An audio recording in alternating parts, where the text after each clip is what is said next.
saya Erika Sukmawati dari CGP Angkatan 7 yang mempunyai satu tugas untuk mewawancara Ibu dalam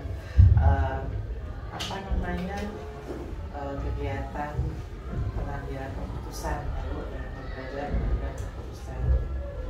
Saya bertanya-tanya sama Ibu ya Bu, apa Ibu ya? Silakan Bu Eriko. Iya, dari Susukan. Dari Susukan 03 pagi. 03 pagi. Ya, silakan Bu Eriko. Jadi ada beberapa pertanyaan yang akan saya sampaikan nanti dan mohon Ibu bantu saya Bu ya menjawabnya. Insya Allah. Ya, jadi yang pertama seperti ini Bu. Selama ini kan Ibu memimpin sekolah ya, pasti kan ada kasus-kasus gitu ya Bu, baik dengan siswa maupun dengan rekan guru gitu Bu. Jadi bagaimana nih Ibu dapat mengidentifikasi kasus-kasus yang merupakan dilema etika atau bujukan moral gitu Bu. Ya, jadi mengidentifikasi kasus-kasus tersebut bagaimana Bu? Sebenarnya kasus-kasus itu di setiap instansi ada ya permasalahan ya, baik itu dari semua ya warga sekolah, baik itu dari siswa, dari guru ataupun dari TK. Ya, tapi saya di sini permasalahannya saya akan memilih satu ya mengenai kedisiplinan. Memang dilema etika itu ya berarti ya ada benar dan ada tidak benar. Ya, satu lagi ada bujukan moral dan itu memang ada benar dan salah ya, itu ke ranah hukum ya, seperti itu. Permasalahannya memang ada. Saya ambil satu contoh, misalnya guru yang terlambat untuk datang ke sekolah ya. Salah satunya guru ini berarti kan dalam kedisiplinan kurang ya. Nah itu mengaruhi dalam seperti tadi, salah satunya dilema etika, tentunya tidak ke bujukan moral ya, kalau itu kan hukum ya. Contohnya begitu, yang kedisiplinan misalnya guru datang terlambat ya.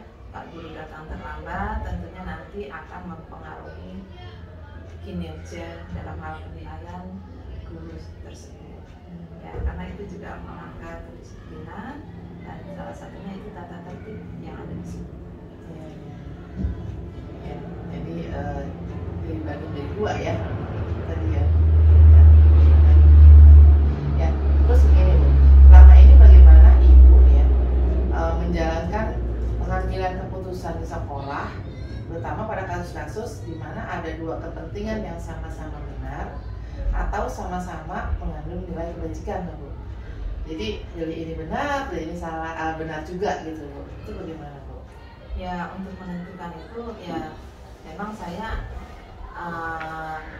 mencari permasalahannya. Ini apa dan solusinya apa. Setelah itu setiap mengambil keputusan saya diutamakan musyawarah ya, musyawarah terutama dengan warga sekolah atau dengan wakil kepala sekolah, juga ada guru senior, seperti itu. Jadi untuk mengambil itu mana yang ini, mana yang benar, mana yang baik, dua-duanya baik ya, tentunya dimusyawarahkan, itu diutamakan dan kami juga akan mencari solusinya mana yang terbaik. Jadi dicari mana yang mungkin lebih sedikit yang tidak baiknya gitu Bu ya. Jadi iya, dilemanya itu yang lebih sedikit ya, efeknya untuk ke yang lain gitu Bu ya. Ya, jadi ini Bu ya, dari yang tadi Ibu, terus langkah-langkah prosedur seperti apa sih yang biasa Ibu lakukan selama ini dalam menangani kasus-kasus tersebut? Ya, tergantung dari permasalahannya ya. Biasa pengalaman saya yang saya ambil, langkah-langkahnya terutama saya itu tadi, misalnya mengenai kedisiplinan tadi, seseorang atau guru yang suka datang terlambat. Jadi saya memanggil guru tersebut ya, tentunya berdua ya. Saya tanya ya, mengapa, permasalahannya apa, suka datang terlambat.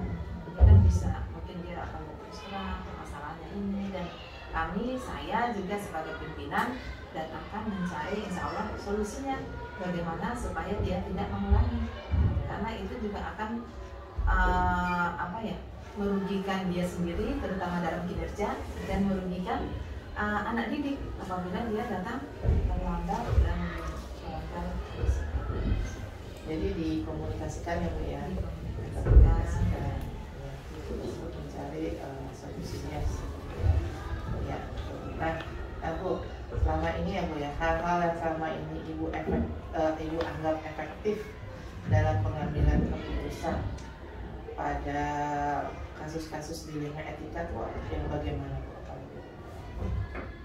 Yang paling efektif Dalam pengambilan keputusan pada kasus-kasus ya Bu ya, yang mungkin yang paling efektif yang menurut Ibu itu yang bagaimana?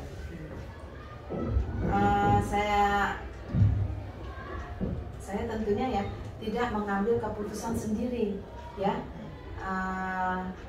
baik itu misalnya mengenai siswa, mengenai guru ya, saya coba dulu, saya panggil orang tersebut, dan tentunya saya juga mengutamakan untuk musyawarah dulu, mencari pendapat yang lain seperti apa, permasalahannya apa, dan kita mencari solusinya secara bersama-sama. Tentunya ya tadi, misalnya dengan guru senior, kepala sekolah, tergantung permasalahannya. Dengan siapa kita masalah tersebut. Kalau misalnya dengan anak, bisa kita libatkan dengan orang tua, guru, kepala sekolah, wakil kepala sekolah. Ya, jadi semuanya intinya di komunikasi ya Bu ya. Setelah komunikasi dibicarakan bersama-sama seperti itu Bu. Cari permasalahannya dan mencari solusinya yang terbaik. Ya. Nah, Bu pasti Ibu sering menghadapi kasus-kasus nih Bu ya dalam keseharian selama kepemimpinan Ibu gitu ya. Nah, pasti ada saja Bu ya. Nah, selama ini Bu yang merupakan tantangan dalam pengambilan keputusan kasus-kasus yang Ibu hadapi itu apa Bu? Yang menurut Ibu sebuah tantangan pengambilan keputusan. Seperti tadi ya, permasalahan yang tadi itu tantangannya itu penilaian kan, mengenai yang tadi seseorang guru yang suka melanggar aturan disiplin tentunya berpengaruh untuk kinerja, terutama penilaian guru tersebut sangat mempengaruhi sekali, terutama dalam indikator dalam penilaian. Nah tentunya juga apabila guru tersebut ya melanggar kedisiplinan dan melihat hasilnya, ini kok seperti ini nilai saya, dan tentunya ya saya juga harus dapat menerangkan pada guru tersebut yang melanggar aturan tata tertib kedisiplinan di sekolah. Jadi mengapa saya memberi penilaian kinerja ibu seperti itu, ya saya berusaha untuk menjelaskan, dan semoga ya beliau guru tersebut ya harus mengerti dengan saya memberikan nilai tersebut.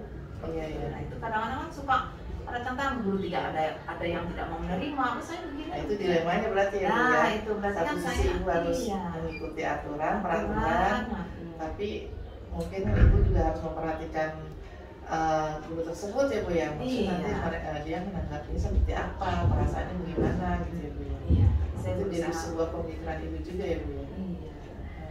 Nah selama ini yang tadi Ibu cerita kasus-kasus yang terjadi dengan guru gitu. Ada nggak Bu kasus-kasus yang terjadi dengan siswa gitu yang mungkin perlu perhatian khusus Ibu? Ya tentunya ada ya. Ya siswa itu dalam sekolah yang mungkin karena permasalahan keluarga, kurang perhatian dari orang tua, dan sampai misalnya dia karena kurang perhatian, rata-rata mereka ekonomi rendah, keluarga yang istilahnya apa, bercerai, orang tuanya broken home, pengaruh kan, karena kurang perhatian jadi pengaruh ke anak, baik dari sekolah kan seperti itu. Jadi ya kami berusaha untuk memanggil orang tua, ya orang tua tersebut, bagaimana solusinya. Guru kelas pun saya panggil supaya nanti ketemu apa ini anak tidak masuk sekolah. Semoga nanti kedepannya dapat dapat mencari solusinya dan anak tersebut dapat sekolah kembali.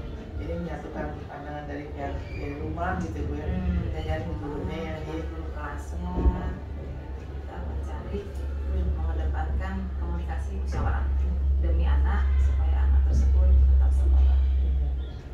Oke Bu, nah selanjutnya Bu, dari kasus-kasus yang ada nih Bu ya, apakah Ibu mempunyai jadwal tertentu untuk pemecahan dalam pengambilan kasus-kasus tersebut? Apakah Ibu langsung menyelesaikannya pada saat itu? Apakah memang Ibu memberikan waktu, membuatkan jadwal penyelesaian kasus ini misalkan kapan gitu? Terus itu bentuk atau prosedurnya itu seperti apa tuh yang biasa Ibu jalankan? Selama ini ada permasalahan, menurut saya dan maunya saya, pengalaman saya, segala suatu permasalahan harus diselesaikan secepat mungkin. Begitu. Jadi saya dalam memecahkan suatu permasalahan yang ada, baik itu dengan guru, orang tua, saat itu juga. Jadi tidak ada penjadwalan secara khusus, tidak ada. Tapi pernah nggak Bu, misalkan ada nih kayaknya kasusnya agak berat gitu dan memerlukan orang-orang banyak yang terlibat gitu. Jadi kan nggak mungkin dalam waktu cepat mungkin ya, tapi memerlukan waktu itu ada Bu. Ya, emang kan saya berusaha semaksimal mungkin untuk menyelesaikan permasalahan tersebut dalam waktu yang singkat. Cepat selesai itu lebih baik. Jadi saya nggak punya jadwal khusus. Misalnya permasalahan itu tidak bisa diselesaikan dalam satu hari, ya tentunya bertahap. Misalnya hari ini ayo kita selesaikan. Kalau misalnya masih ada permasalahan yang belum selesai, masalahnya itu juga, ayo kita besok kita selesaikan kembali dengan memanggil misalnya tadi orang tua atau siapa yang berkaitan dengan permasalahan tersebut. Jadi tidak punya penjadwalan khusus. Iya. Nah Bu, dari kasus-kasus yang ada, adakah seseorang atau faktor-faktor yang selama ini mempermudah Ibu dalam pengambilan keputusan yang membantu Ibu? Seseorang atau faktor-faktor apa yang membantu Ibu? Tergantung dari permasalahannya seperti apa.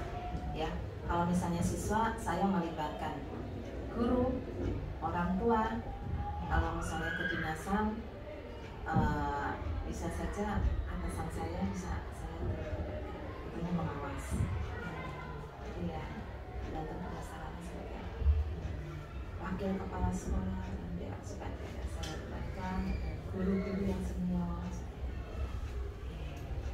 Jadi yang banyak juga ya Bu ya, orang-orang yang mendukung lah ya Bu ya, dalam pengambilan keputusan Ibu buat ya Bu. Iya. Oke Bu, nah dari semua yang tadi Bu yang udah Ibu sampaikan ke saya, terus kira-kira Bu, dari pembelajaran apa yang dapat Ibu petik dari pengalaman Ibu dalam pengambilan keputusan di wilayah kita ini? Pengalaman saya sudah pasti setiap instansi atau sekolah permasalahan itu selalu ada, baik itu berat atau ringan. Jadi saya dalam permasalahan ini ya mengutamakan komunikasi dan musyawarah agar dapat mencari solusinya yang terbaik dan kebaikan untuk kita sekolah dan semua keluarga sekolah. Jadi emang semua yang dilakukan pasti kita Ibu terutama ya yang berpengalaman ini mengambil keputusan tuh banyak yang dipertimbangkan gitu ya.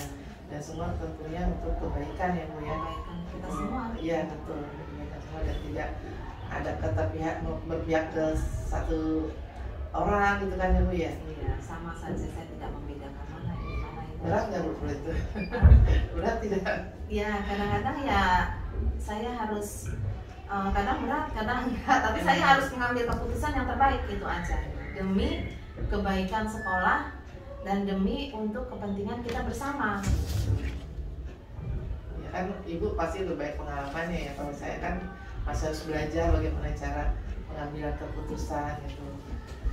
Mungkin dengan itu ya Bu ya, dengan seringnya Ibu menangani kasus-kasus gitu ya, jadi lebih banyak juga apa ya namanya udah berpengalaman lah Ibu ya dalam dalam pengambilan keputusan ini ya Bu ya. Ya memang kadang-kadang saya putuskan kadang berat, tapi kalau saya mengikuti hati kadang-kadang ya kalau memang melanggar aturan atau kedisiplinan di sekolah itu merupakan aturan, ya saya harus laksanakan seperti Tegas itu. gitu, Bu, ya? Iya. Untuk kebaikan bersama itu aja. Ya Ibu, baik Bu, terima kasih yang sudah mau meluangkan waktu untuk saya berbagi ilmunya Ibu bagaimana cara mengambil keputusan yang sudah Ibu lakukan. Terima kasih banyak ya Bu. Ya sama-sama Bu Riko. Semoga dalam menyelesaikan CGP lulus sukses untuk kedepannya. Amin. Terima kasih banyak.